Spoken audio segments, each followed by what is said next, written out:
প্রিয় দেশবাসী, আসসালামু আলাইকুম। আপনারা অলি আল্লাহর বাড়িতে আসেন। অলি আল্লাহর বাড়ি একটা ডাক্তারখানার মতো। যেভাবে দুনিয়ায় আপনার অসুখ বিসুখ হলে আপনি ডাক্তারের কাছে যান, আপনাকে বিভিন্ন রকমের ট্রিটমেন্ট দেয় যাতে আপনি সুস্থতা লাভ করেন।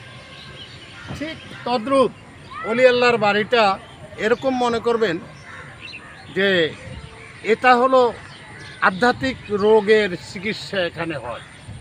সেই অলি আল্লাহর বাড়িতে আসবেন, তার সাথে প্রেম নিবেদন করবেন, তার আত্মার সাথে আপনার আত্মা মিশাবেন, তার রুহানি ফায়েজ বরকত হাসিল করবেন।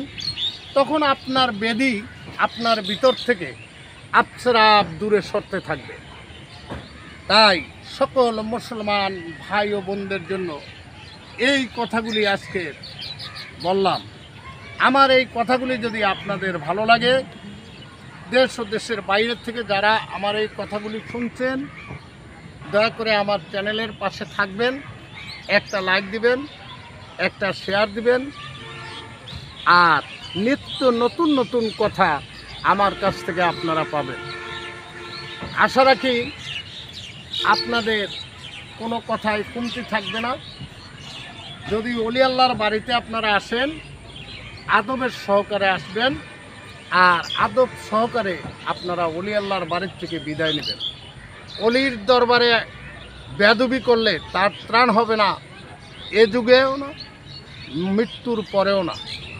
দোজাহানে কোথাও শান্তি পাবেন না যদি অলির লগে আপনি বেয়াদবি করেন।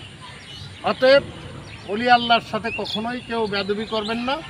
আদবের সহকারে আপনি আসবেন, জিয়ারত করবেন, আবার আদব সহকারে আপনি অলি আল্লাহর বাড়ির থেকে চলে যাবেন।